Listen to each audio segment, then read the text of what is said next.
Welcome back here to Winchester, California, home of the K1 circuit for the K1 Speed E World Championships. We just crowned a national champion for the A main event for the teens, a part of the United States side of things. Evan Rivas is going to be the one to kind of carry the flag for the U.S. alongside a couple of other drivers, one of them being Everett Smith, and the other one being Patrick Bernadowitz there. So those three drivers secured their ticket into the World Championship event later on this afternoon. If you're wondering how the B, the C, and the D mains work, which is coming up right now, this is the B main on your screen. This is just one of those situations where they just weren't fast enough to make it into the A main, but they still get a main event. Always cool, bragging rights. You want to win your main event. Same style as we'd see almost in dirt racing, right? Besides the fact that no one's going to transfer on in to the World Championship. It's just going to be bragging rights for a lot of these guys, but they're still going to put on a show for us. The A main was fantastic to watch. A lot of action, a lot of passing, especially for that mid-pack group. I expect more of the same here for the B main. Slow and steady this time around. Much better at starting, I'd say, than what we saw for the beginning of the A main. Just a little bit of confusion. It happens every once in a while here. Yeah, much better track conditions as well coming on with this next group going on track. There was a bit of a sprinkle before the Team US A main, and now I think these drivers are going to be putting down faster lap times, closer competition, and we're going to see some really good battles here.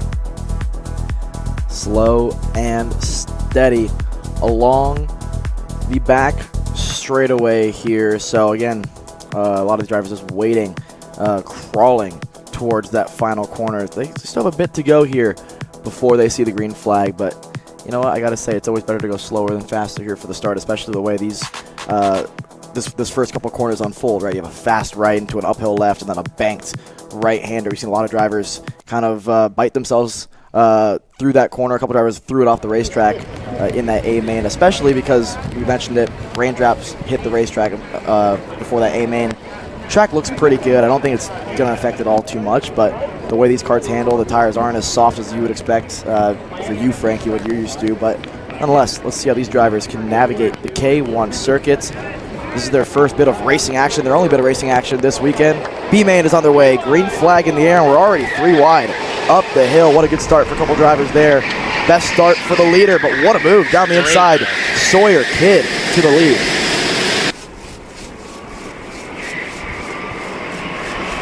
Through the chicane we go, already defending for that third position there. A couple drivers hitting the curb. These curbs are pretty high up, Frankie. You've got a chance to actually drive this circuit with these go-karts. What is it like out there? How do you kind of navigate it? Yeah, these are FIA grade asphalt curbing, so this is stuff that everyone in Europe are used to. So this is a really big change of dynamic to any other track that you go to in America. And a big driver around and a big hit. Both drivers seem like they're going back there and all right. Yeah, that was a 14 of Harris there going around, but it's all right. We got bumpers around the go-karts there. He took the hit pretty good and back up and rolling again, but it looks like lead already for Sawyer as well. Yeah, they're going at it hard for second. It looks like this track's still pretty slick here, Frankie. I got to say, they're skating around pretty good. This racing is awesome to watch, but I got to say, our leader, which is actually Myers, a 13, up front there as one driver there in the all-red suit. Yeah, I think at this point, you got to remember, these go-karts have front brakes as well, so they're starting to struggle to kind of maximize the braking efficiency, which is what a lot of these drivers are mentioning to me that they are struggling with, as put the bumper to the back of them there, and we're all sorts of sideways to the final corner. One driver spun around in front of the field. So remember, when raindrops hit the circuit, which I can't tell if it's raining again. It is, in fact, raining again. Looking outside our broadcast booth, you can't really tell, but I can tell by their hands and their feet and the way that the track is getting darker and darker, and the cameras are showing more and more clouds in the area. It is raining, and more than it has rained before the A main. So now it is survival mode. One driver hasn't survived. 41 just avoids the spinner there on the exit of turn number 7. But at this point, this is everything you've got. All the bit of talent that you have learned and acquired over the years of experience. Some of these guys only 1 year, because it's a year's worth of racing that gets you to this point, that qualifies you for this event. And so for these drivers, they probably have never experienced wet weather driving, at least if you're just a part of the indoor scene. So again, the indoor driving scene, especially for K1 Speed, normally it's a bit of a slicker surface. Nowhere near as slick as what an asphalt combined with water would feel like, and it's showing here a lot of drivers are struggling to maximize grip. And you got to recognize, Frankie, as well, what they probably don't know is when you touch the red and white paint, it is like ice. Straight ice. And as well, trying to break front brakes on top of the rubbers, it's going to send you going straight off. So I actually saw a few good lines, especially in the downhill S's, from people trying to cross over the rubber and try to use all the lateral grip that they have. These karts are really heavy, so there's not much you can do, but especially with the torque. These are electric, a lot of power off the corner, so that's where it's really catching a lot of people off guard right now.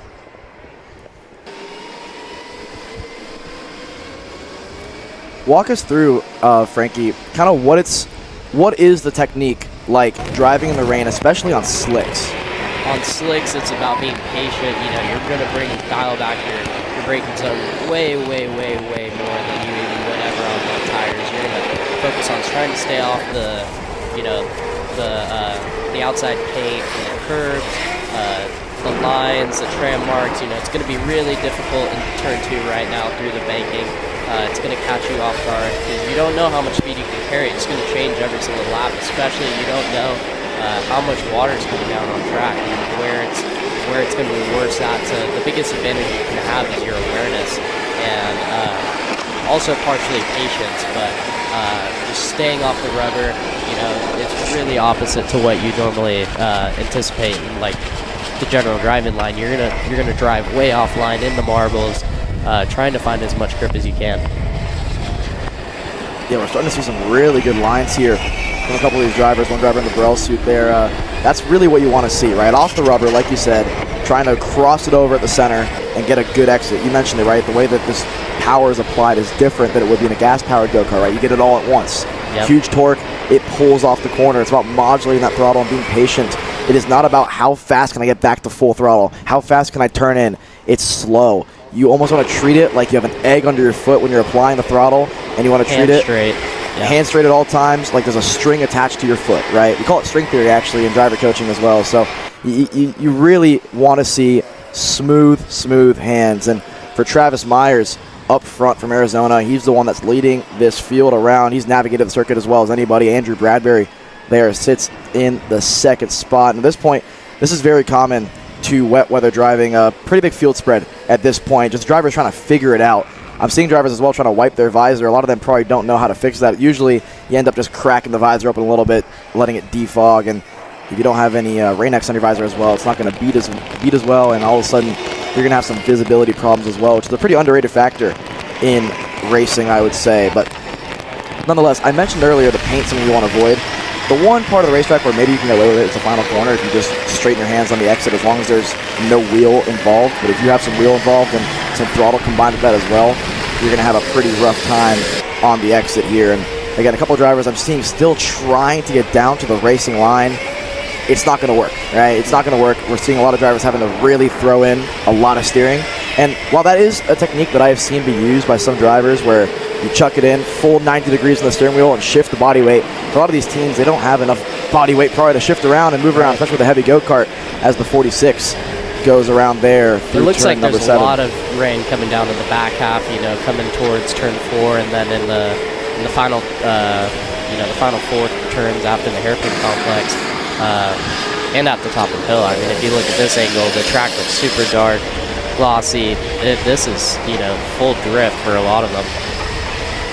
I gotta say, I'm actually kind of jealous right now. This is as fun of a racetrack as you can imagine if you know what you're doing and you have a feel for what it's like, as our leader, Travis Myers, feeling out the limit there. And that's a heart and mouth moment if you're Travis Myers with a 9.5 second lead over Andrew Bradbury. That's the last thing you want to see is facing the wrong direction. So good hands there for Myers, but you see his technique. He's one of the drivers that really puts a lot of wheel in and just waits for the front end to set.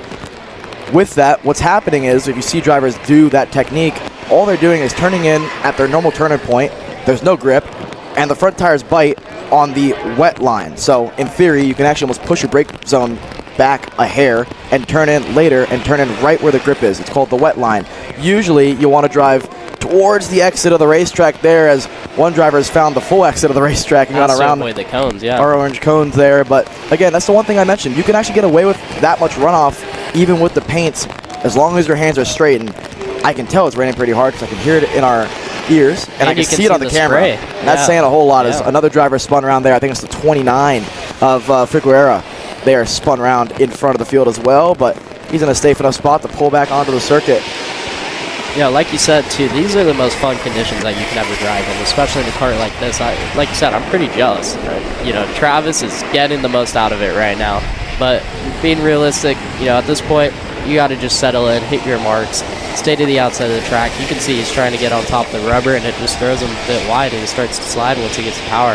And so he's got to start to adjust a little bit before he has a bit of a spin or anything go wrong, because that all of a sudden that 10, 11 second gap is going to turn into 0 real quick, and we're going to have a battle for the lead. Oh, and there you go. There it is. But commentator cursed, but a perfect 360 for Travis Myers. Style points for the 13 machine there, putting on a show for the people watching. That's about as perfect of a pirouette as you can imagine to not lose much time, because he's been consistently about a second and a half faster than at least Andrew Bradbury in P2, but really the rest of the field. He's got an 11-second lead over Bradbury. Let's see if that gap closes slightly, and I'm sure it will with that spin. But I got to say, that's the one thing that I've noticed with Myers is he's still using the exit curbing, and if you have too much power and your hands aren't straight enough on the exit curbing, it's going to really cause a lot of wheel spin there. And that's the one thing that if I were to give him any advice, right, it's treat that right foot like it, it's pretty shattered glass, right? 100%. One more step and it's going to break. You got to wait for it there, and you see his hands getting really busy. Yeah, he's got one lap to go. He just needs to, I think, settle in, stay off the rubber, use the curves maybe here or there. But as you see as he goes through the chicane, you know, he has a few turns of worth of a lead, and you know, I think it's just at this point, you know, you just focus forward and just keep it on track. You know, the worst that you can do is go 2 seconds slower, but as long as you baby it around, and you're going to lose less time than you would with a major spin or anything else like that. Well, Travis Myers has turned the wick down a little bit. I think that spin also didn't help him, but 3 seconds faster. Andrew Bradbury last time around. That's going a little bit wide there, but gets on to the wet line, and you see the go-kart just hook up and grip. And I got to respect Travis Myers here, because he's fighting the limit of that go-kart even on the final lap, where a lot of drivers at this point would probably look back and realize there's nobody behind him and turn it down. But I think he's having a blast out there as well. You see him using throttle to rotate, and it's a good strategy as long as you have a pretty calm right foot. If you're too excited on it, all of a sudden you can loop it around, like you've seen Travis do twice at this point in the race. But you see him look back, I think he realizes that he's got a much larger margin than he probably would have anticipated there. And as he exits turn number 11 on to the back straighter, turn number 10, sorry, getting ready to see the last couple of corners there, getting close to the white line on entry, waiting for the front end to bite hard on the power and the exit there, fighting it as much as he can, wipes the helmet, and with one more corner to go, Travis Myers, as long as he navigates the last corner, it's not an easy one. We've seen a couple karts lose it here, but he's going to be the one to see the checkered flag first here in the Teens US B main. Travis Myers wins. Behind him, we have to wait a little bit for the white helmet of Andrew Bradbury, who navigates the final corner nice and easy. Andrew Bradbury finishes second here in the B main. What a run here for Hemo as well, who was fourth entering the final lap. He gets around best on the last couple of corners there to cross the stripe in third position here. And as the rest of the field starts to cross the line, this is one of the situations where I got to say, I'm starting to rub my hands together here, Frankie, because this is going to take a little bit to dry. Who knows if there's more weather in the area. And now for the C and the D main, and then into, obviously, international practice, and then you start the adults qualifiers as well. This is going to put a wrench in things for drivers that got their testing done. They feel like they have, at least a line they're happy with, a comfort level with the go-kart and the racetrack, and now something you probably have never done before if you're just a part of indoor karting. Yeah, no, for sure. I have to give big props to Travis, though. A spin to a win, and through all the chaos and a few hairy moments there, I got that's something that you got to be proud of. You know, no matter it's a B main or not. Oh, and another driver backwards through the final corner. Like you're saying, it is tricky. These are some of the hardest conditions you can watch, you know, and even be a part of, you know, even for some of the best drivers. I think the AMA guys would just struggle as much, in my opinion. Well, with that, Travis Myers over Andrew Bradbury and Hemo, your top 3 drivers. Again, this is different from the A-Main.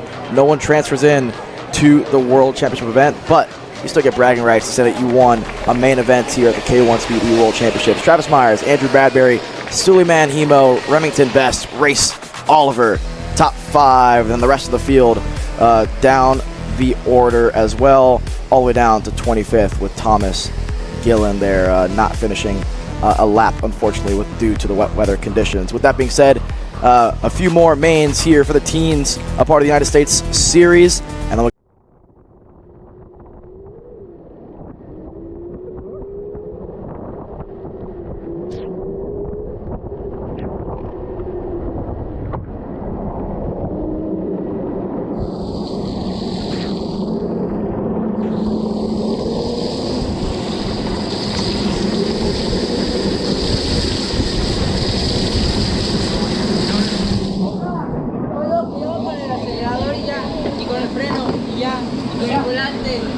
That was fun. That was fun.